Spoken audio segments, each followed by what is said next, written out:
안녕하십니까. 신인균의 군사TV 디펜스 브리핑입니다. 자, 오늘도 아주 중요한 군사 무기 관련 소식 전해드리겠습니다. 자, 미국이 기가 막힌 것들을 개발하고 있는데요. 지금 여러 업체가 경쟁을 하고 있는 상황입니다. 장거리 공대공 전투를 할 수 있는 그런 전투 로봇 드론인데, 이걸 원래 5세대 전투기, 6세대 전투기 이런 곳에 통합하려고 했다가 이제 4.5세대 전투기에도 할 수 있게끔 만든다라는 건데, 그러면 우리 한국 공군도 F-16V 버전으로 지금 업그레이드 하고 있으니 4.5세대 전투기 되죠. 그리고 또 F-15K도 4.5세대 버전으로 업그레이드 할 거죠. 그러니 우리 한국 공군도 해당 사항 되는 겁니다. 동맹이기 때문에 어떤 내용인지 보겠고, 자, 지금 현재 세계에서 가장 많은 F5 전투기를 썼던 대만이 드디어 F5 완전히 다 퇴役한다 라는 발표를 했는데, 그러면 이제 서방 세계에서 스위스는 중립이니까 빼고 서방 세계에서 거의 유일하게 F5를 대량으로 운영하고 있는 곳이 바로 대한민국이 될 텐데, 이건 뭐냐 보도록 하겠습니다. 자, 5가지 단신 먼저 보겠습니다. 네덜란드는 복서 장갑차의 화력 강화 개량 사업을 추진한다 라는 소식에서부터, 독일은 FCAS 6세대 전투기 사업에서 탈퇴하는 거, 또는 사우디아라비아의 전투기 수출 승인해준 이런 보도는 오보다 라고 이야기를 했습니다. 보겠습니다. 네덜란드 육군이 보병 수송용 장갑차로 운용 중인 복서의 화력 강화 개량 사업을 시작한다는 소식입니다. 최근 우크라이나 전쟁의 교훈에 따라 경량 장갑차도 적 장갑차를 파괴할 수 있는 중화기가 필요하다는 판단에 따른 것인데요. 30mm 기관포를 탑재한 무인 포탑 설치가 유력하게 논의되고 있습니다. 미 공군이 AC-130J 고스트라이더 특수전 화력 지원기의 정체성이나 다름없는 105mm 곡사포 무장을 제거하는 방안을 고민 중이라는 소식입니다. 105mm 주포를 제거하고 파레타이징 탄약 시스템을 더 강화하는 방안이 논의 중인데, 찬성과 반대가 극명하게 갈리고 있습니다. 일본이 2032년까지 22척을 도입하려 했던 모가미급 사업을 분할해 확대 개량형인 신형 신급 FFM을 건조하기로 결정한 뒤 사업 계획을 또 바꿨다는 소식입니다. 당초 10척이 건조될 예정이던 이 신형 호위함은 12척으로 건조 수량이 늘어나고 사업 시기도 4년이나 앞당겨 내년부터 2028년까지 12척을 모두 건조하기로 했습니다. 당초 플라이어웨이 코스트 기준으로 대당 8천만 달러가 제시되었던 F-15EX 전투기 가격이 천정부지로 치솟고 있습니다. 로트2 물량 기준으로 9천만 달러로 치솟았던 F-15EX 가격은 로트3에서 9,700만 달러, 그리고 로트4에서 9,400만 달러로 확정되는데, 후속 물량의 가격이 더 오를 가능성이 있어 미 국방부가 보잉을 상대로 강한 압박에 들어갔다는 소식입니다. 독일 국방부가 영국 더 타임스가 보도한 FCAS 탈퇴 검토는 사실이 아니라고 밝혔습니다. 해당 보도는 사실 무근이며 사우디아라비아에 대한 유로파이터 타이푼 전투기 판매 승인 논의도 사실이 아니라고 밝혔는데요. 독일에서만 6,000개 이상의 일자리를 만들 기회를 차버린 독일 정부, 업계가 직권남용이나 업무방해로 법적 대응에 나서야 하는 것인지 모르겠습니다. 네, 복서 장갑차 어마어마하게 비싼 차륜형 장갑차인데, 네덜란드가 이걸 도입해서 그냥 여기 보시다시피 12.7mm 리모트 컨트롤 웨폰 시스템 RCWS만 장착한 버전으로 보병 수송용 장갑차로 쓰고 있어요. 우리 한국도 전부 다 이런 거죠. K808, K806, 그리고 K200 전부 12.7mm 거기만 있는 그런 버전인데, 우리 한국이 유일하게 가지고 있는 보병 전투 장갑차는 이 K21이죠. 근데 K21도 수상 도하를 하기 위해서 20톤대로 무기를 맞추다 보니까 방어력은 형편없습니다. 지금 우크라이나 전장, 이스라엘 전장 보면 우리 K21 같은 거 나가면 그냥 끔찍한 일이 벌어질 거다라는 생각이 드는데, 아무튼 또 우크라이나 전쟁을 봐도 보병만 수송해서 보병이 소총 들고 뛰어나가서 전투하는, 이거는 월남전 시대고, 이제는 보병이 있고, 그리고 그 뒤에서 화력 지원해주는, 시가전이 워낙 많으니까 화력 지원해주는 30mm 기관포 탑재 전투장갑차가 없이는 이제는 전투가 안 되더라 라는 교훈을 얻은 거죠. 그래서 네덜란드도 자기들이 아주 많은 돈을 주고 산 이 복스 장갑차 더 활용해야 되니까 여기다가 30mm 포탑을 단 이런 버전으로 업그레이드 하자라는 건데 그런 차원에서 보면 우리 한국도 K808 같은 거 21세기에 만든 정말 시대착오적인 그런 장갑차를 만들었죠. 기가 찹니다. 빨리 업그레이드해서 우리가 아주 강력한 사람이 이제 없으니까 병력이 없으니까 화력으로 상쇄를 해야 되죠. 강력한 화력의 장갑차 그리고 강력한 방어력의 장갑차 그리고 아주 우수한 요격 능력을 대전차 미사일 로켓에 대한 요격 능력을 가진 그런 장갑차를 다량 만들어야 되는데 만들 예산이 없으면 이런 거 개량해야 되죠. 그렇게 해야 됩니다. 자, 고스트라이더 여기 뒤에 뒷부분에 105mm 포가 있죠. 그리고 30mm 기관포가 있습니다. 그래서 이 미군이 이제 특수작전하러 뭐 델타 포스나 그린벨에가 이제 들어갑니다. 들어가서 작전하고 나올 때 적의 보병 부대가 확 에워싸서 포위를 하러 들어오죠. 이때 이제 제공권 어차피 미국이 가지고 있으니까 상공을 선회하면서 적의 증원 부대가 이쪽 블록, 이쪽 뭐 스트리트, 뭐 저쪽 도로를 통해서 막 이제 증원 부대 들어오는 걸 상공을 선회하면서 계속 하늘에서 화력을 때려주죠. 이게 곡사포로 날아가서 하는 것보다 훨씬 더 정확하게, 더 강력하게 계속 때려주면서 아주 속사포로 때려줍니다. 그리고 이제 30mm 기관포로 또 타격을 해주고 이런 역할을 하는 게 고스트 라이더인데 이걸 공군에서 야 지금 뭐 파레타이징 타냐 그러니까 파레트에다가 재전 같은 거 이런 거 6발 실어서 떨어뜨리면 이게 낙하산 타고 뛰어내리면서 재전 발사해서 정밀 타격하는 이런 거 지금 하고 있죠. 그 파레타이징 탄약 시스템 모기로 쓰면 되는데 이걸 지금 왜 하냐? 중국하고 우리가 싸울 때 이게 쓸모 있냐? 이게 과연 중국 상공에 들어가서 화력전을 해줄 수 있냐? 라고 하면서 그걸 파레타이징 탄약 시스템으로 바꾸기 위해서는 이게 지금 뒷면에 있으니까 뒷면에 여기 램프가 있으니 이 램프를 통해서 파레트를 내려야 되는데 여기 포가 있고 뭐 포탄 뭐 내부에 뭐 굉장히 큰 공간을 이 사격하는 탄약도 지금 넣어줘야 되니까 그런 공간을 차지하니까 파레트 못 내리죠. 이걸 떼내야 파레트를 내리는 겁니다. 그래서 이거 떼내고 파레트 짓자.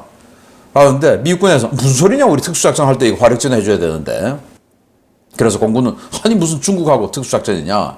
그런데 미국이 중국하고만 싸웁니까? 전 세계에서 얼마나 많은 특수작전 합니까? 저는 이건 공군이 좀 오버한다 이렇게 보고요. 이거는 미군 같은 특수작전 많이 하는 아프리카에 들어갔을 때 파레타이징 해서 뭐 제즈미알 쏴줍니까? 아니죠. 이게 그냥 반군들 몰려오는 거 때려줘야 되죠. 저는 이건 있어야 된다라고 생각합니다. 자, 일본이 모가미급 호위함을 22척을 만들려고 했다가 갑자기 예산이 지금 뭐 국방 예산 2배로 늘리게 됐지 않습니까? 그런데 예산이 너무 많아. 너무 좋아. 해서 자, 그러면 모가미급 이거는 조금 부족하니 요거 12척에 스탑하고 이 아직 계약하지 않은 나머지 10척은 신급 FFM 더 크게 키워서 더 강하게 만들자. 그런데 모가미급은 2027년까지, 신급 FFM은 2032년까지 이렇게 계약을 했다가 또 돈이 2배나 되니까 아니야. 근데 지금 중국하고 하는 거 중국제들 지금 2027년까지 대만 때린다고 하는데 우리가 역할을 해야 되잖아. 안 돼. 잠깐 스탑. 모가미급 12척 2027년까지 가는 거 그건 그대로 가고 신급 10척을 2032년까지 하려고 했던 거 이거 당겨 28년까지 즉 모가미급하고 병행해서 나가고 10척을 12척으로 더 늘려 이래서 24척이 되는 거고 이 모가미급과 신급이 27년 28년 그냥 동시에 확 그냥 밀어버리는 겁니다. 어우 돈이 얼마나 많으면 이러겠습니까? 부럽습니다. 그리고 걱정되기도 합니다. F-15EX가 가격이 급상승하고 있다는 소식입니다. 지금 현재 F-35의 가격이 8천만 달러 초반에 형성되고 있죠. 7,800만 달러 정도까지 떨어졌다가 지금 이제 한 8천만 달러 초반인데 이 F-15EX를 공개할 때 보잉이 우리는 8천만 달러로 할 거야. 그러니까 결국 F-35도 우리가 더 싸. 그러니까 우리를 선택해줘. 이거였는데 이게 지금 원래 144대 하려고 했던 게 줄어들고 해서 48대만 하게 되죠. 그래서 9,700만 달러까지 올라갔다가 미 공군이 하도 뭐라고 하니까 이제 9,400만 달러까지 떨어져 있어요. 그런데 앞으로도 더 오르겠죠. 이러니 F-35보다 훨씬 비싸진 겁니다. 어떡하냐? 스탑하냐? 그래서 미 공군이 좀 더 사주는 수밖에 없지 않을까? 왜? 규모의 경제가 형성돼야 되니까. 그런데 이게 비싸지는 게 뭐 우리하고 무슨 상관이냐? 상관이 있습니다. 우리 F-15K 업그레이드를 할 때 이 F-15EX 그 부품을 가지고 업그레이드 해야 되는데 미국이 많이 생산해서 그게 부품 가격이나 개량 키트 가격이 싸야 되죠. 그래야 우리 한국 공군도 싸게 할 수가 있죠. 이런 식으로 비싸지면 큰일 나게 되는 겁니다. 미국이 뭐 우리 거 아니니까 좀 더 많이 사서 가격 좀 떨어뜨리길 바랍니다. 자, 독일이 정말 황당한 확정을 내려서 이 FCAS, 그러니까 프랑스하고 스페인하고 같이 하는 6세대 전투기 사업 탈퇴 안 한다. 우리 영국 알아본 적 없다. 그리고 사우디아라비아 유로파이터 타이푼 전투기 그 수출하는 거 프랑스가 150조 먹는 거 라팔 팔아서 그 배 아파서 스탑하는 거 그거 아니다. 우리는 그런 적 없다. 그래서 독일에 6천 개의 일자리가 생성될 뻔했던 유로파이터 타이푼 전투기 수출 그거 안 되는 걸로 확정. 뭐 때문에 그러냐? 정치인의 숄츠 총리 같은 이 최고 수뇌부의 신념 때문에. 무슨 신념이냐? 정치적 올바름. 좋은 소리만 해야지. 아니 수천만 국민을 잘 살게 해줘야 할 의무가 있는 사람이 자신의 신념 좋은 소리만 해야지 이래가지고 되겠습니까? 기가 찬 거죠. 그래서 유로파이터 타이푼 이건 결국 안 되는 거고 프랑스만 대박 터지게 되었습니다. 자, 주요 소식 보겠습니다. 첫 번째입니다. 한때 세계 최대 규모의 F-5EF 타이거2 전투기 운용국이었던 대만에서 이 노후 전투기가 드디어 퇴역한다는 소식입니다. 대만에서 F-5가 퇴역하면서 이제 대한민국 공군은 서방 진영에서 이 낡은 전투기를 일선 전투기로 운용하는 유일한 나라가 되었습니다. 대만 공군이 30여 대를 운용 중인 F-5EF 전투기를 올해 말까지 전량 퇴역시키기로 했으며 이미 실질적인 작전 운용이 끝났다고 대만 공군 관계자를 인용해 복수의 항공 전문지들이 11월 8일 보도했습니다. 익명을 요구한 대만 공군 관계자는 F-5EF의 작전 운용이 사실상 중단됐으며 올해 말까지 정찰기 버전의 RF-5E를 제외한 모든 기체가 퇴역할 예정이라며 대만 공군에서 F-5 전투기 시대가 끝났다고 밝혔습니다. 세계 최대의 F-5 운용국이었던 대만은 1960년대 F-5AB 전투기를 도입한 것을 시작으로 현지에서 F-5EF 모델을 면허 생산하며 AB 모델 200여 대, EF 모델 300여 대 등 500여 대의 F-5 계열 기체를 운영했습니다. 대만의 F-5EF는 우리 공군 기체와 마찬가지로 운용 기간 중 별다른 개량을 거치지 않아 현대적인 항공작전에 부적합하다는 지적이 많았는데요. 대만은 성능 개량 F-16 기체들이 속속 전력화되고 기존 경국 전투기를 기반으로 개발된 초음속 고등훈련기 겸 경전투기 AT-5가 배치되면서 F-5 퇴역을 결정할 수 있었습니다. 대만이 올해 연말까지 F-5를 전량 퇴역시키면 80여 대의 기체를 2020년대 후반까지 운용할 예정인 대한민국은 스위스를 빼면 서방세계 유일의 F-5 운용국으로 남게 되는데요. 제대로 된 레이더도 없는 이 퇴물 전투기 조기 대체를 위한 정책적 결단이 필요해 보입니다. 자, 제05 전투기 여러분들 잘 아시죠? 전두환 전 대통령 그러니까 5공화국 시절에 만든 우리 국산 전투기라고 선전했던 바로 제05인데 그 제05의 원형이 바로 이겁니다. 대만의 F-5EF 대만은 F-5EF를 면허 생산했어요. 라이센스 생산. 그래서 300여 대를 가지고 있었고 그보다 더 구형인 AB 한 200여 대에서 500여 대를 운영을 했는데 그 이제 다 퇴역한다. 왜? 중국하고 뭐 하는데 이제 해보니까 캡 돌아보니 아무 의미가 없다. 라는 거죠. 그래서 이 F-5EF의 레이더가 한 40km 봐요. 그런데 그것도 아주 좋은 조건에서 그 40km면 사람 눈하고 비슷한 겁니다. 시력 1.5 정도의 조종사가 맑은 날 구름 위에 올라가서 보면 한 40km 보인다고 그래요. 무슨 의미가 있습니까 이게? 그리고 중거리 공대공 미사일 안 되죠. 이제 뭐 이런 겁니다. 근데 이걸 이제 중국과는 도저히 쓸 수 없다 해서 다 퇴역시키고 대만은 이걸로 다 바꾼다고 그래요. 이게 바로 경국 전투기. 대만이 미국이 하도 전투기 안 파니까 독자적으로 만든 상용 엔진 갖다 붙여서 만든 전투기가 경국, 친구 아니겠습니까? 그 경국 전투기를 레이더 집어넣고 해서 공대공 전투 가능하게 만든 게 AT-5인데 여기다가 어택 집어넣었으니까 AT죠. 트레이너에다가 어택 집어넣어서 AT. 이 경국 전투기 겸 공격기 이거로 바꾼다라는 거예요. 그건 뭐 저는 훨씬 전력이 업그레이드 됐다. 여기다 레이더를 집어넣었으니까. 자, 그런데 그럼 우리 한국은 어떻게 하냐? 이 제공호가 1980년대 만들었는데 68대를 라이센스 생산했죠. 근데 이 제공호 초창기 때 대만에서 부품을 가져왔어요. 왜냐?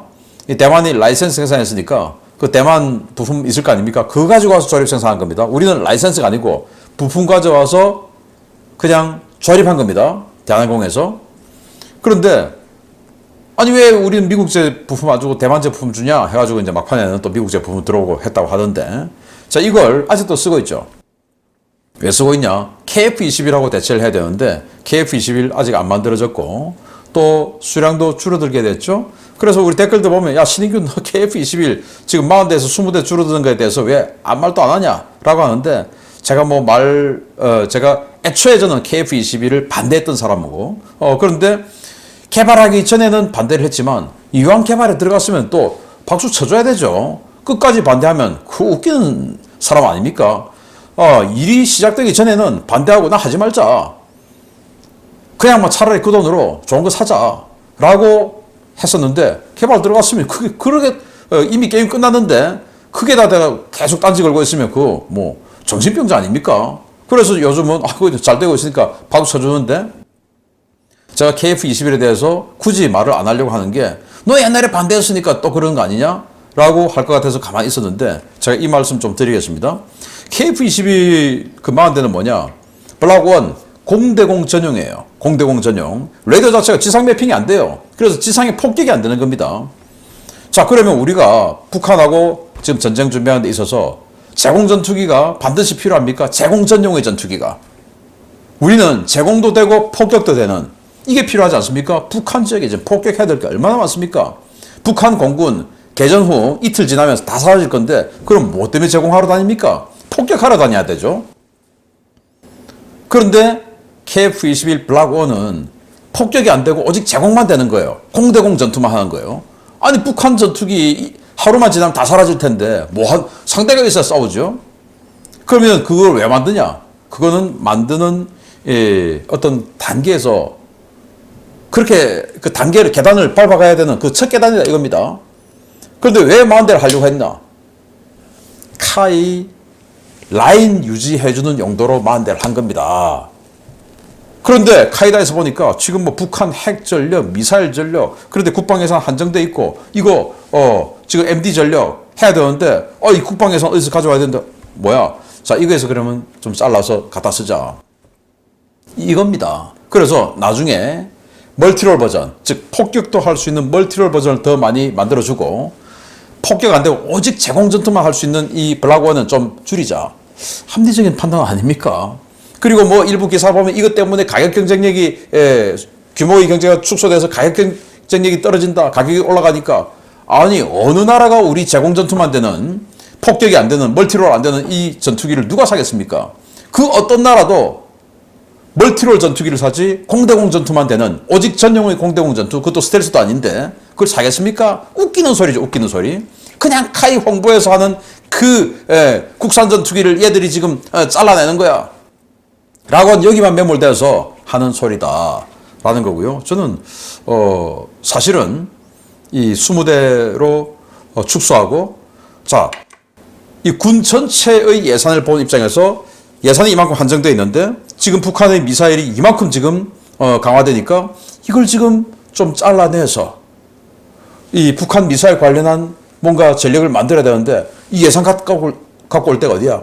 좀 덜 급한 게 뭐야? KF-21.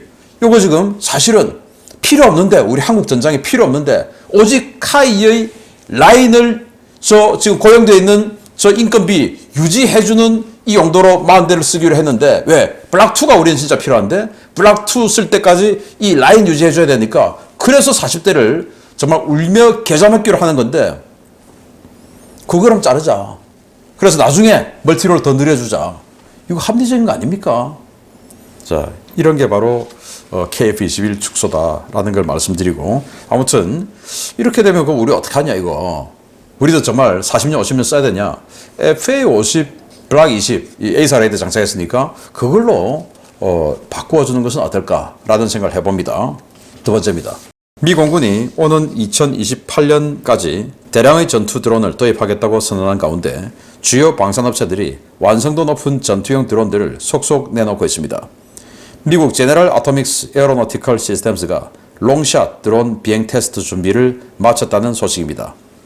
MQ-9 리프로 유명한 미 제너럴 아토믹스 에어로노티컬 시스템스가 미 방위 고등 연구 계획국 약칭 다르파와 함께 진행 중인 롱샷 프로그램의 시제품 비행 테스트를 준비 마쳤으며 연내 첫 비행이 가능할 것이라고 밝혔습니다. 사측은 미 공군과 해군의 전투기 공대공 교전 거리를 비약적으로 향상시키기 위해 추진 중인 롱샷 프로그램의 시제기 제작을 거의 완료했으며 비행 실험에 나설 준비가 완료됐다고 밝히며 새로운 CG 이미지를 공개했습니다. 새 이미지의 롱샷 드론은 높은 수준의 스텔스 설계가 적용된 미사일 형상을 취하고 있는데요. 사측은 이 드론에서 다양한 유형의 공대공 미사일을 운용할 수 있을 것이라고 덧붙였습니다. 롱샷 프로그램은 기존의 공중전 패러다임을 송두리째 바꾸기 위해 다르파가 주도해 추진 중인 일종의 공대공 미사일 캐리어인데요. 이 드론이 도입되면 기존 유인 전투기의 공대공 교전 거리가 몇 배 이상 늘어날 것으로 기대를 모으고 있습니다. 미 공군과 해병대는 5세대와 6세대 전투기는 물론 F-16V와 F-15EX 등 4.5세대 전투기와도 롱샷 드론을 통합해 이 전투기들의 공대공 교전 능력을 최대 1000km까지 늘릴 예정인데요. 앞으로 5년 내에 이 롱샷 드론이 대량 보급되면 공중전의 양상 자체가 완전히 달라질 것으로 기대됩니다.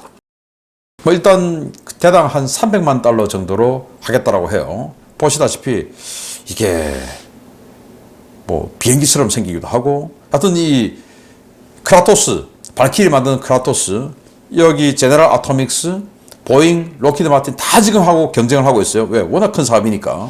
그래서 미사일보다 크지 않습니다. 이 사진 봐도 그렇고, 뒤에 이제 이런 이게 있는 걸 봐서 엔진이 있는 상황이죠.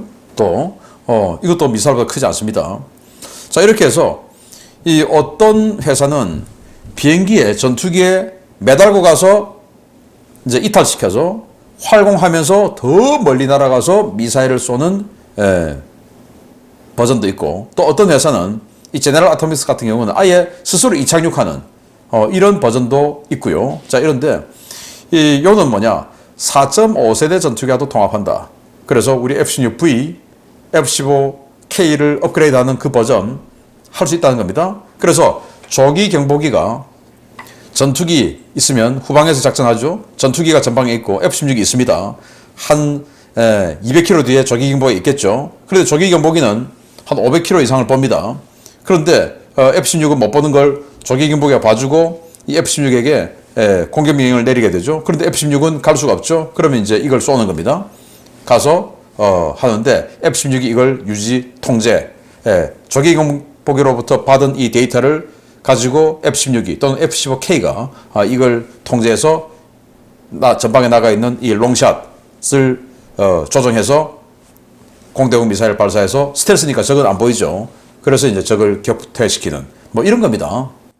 자, 그래서 이렇게 되면 앞으로 이 드론의 자체 비행거리 등등 해서 전투기 한 대가 갖는 공대공 교전거리가 1000km 정도까지 확장될 수 있다. 어마어마한 거죠. 우리 한국도 이걸 많이 가지고 있으니까 4.5세대 전투기 많이 가지게 되니까 기대해 보는 그런 무기체계가 될 것 같습니다. 잘 되기를 바랍니다. 마치겠습니다. 감사합니다.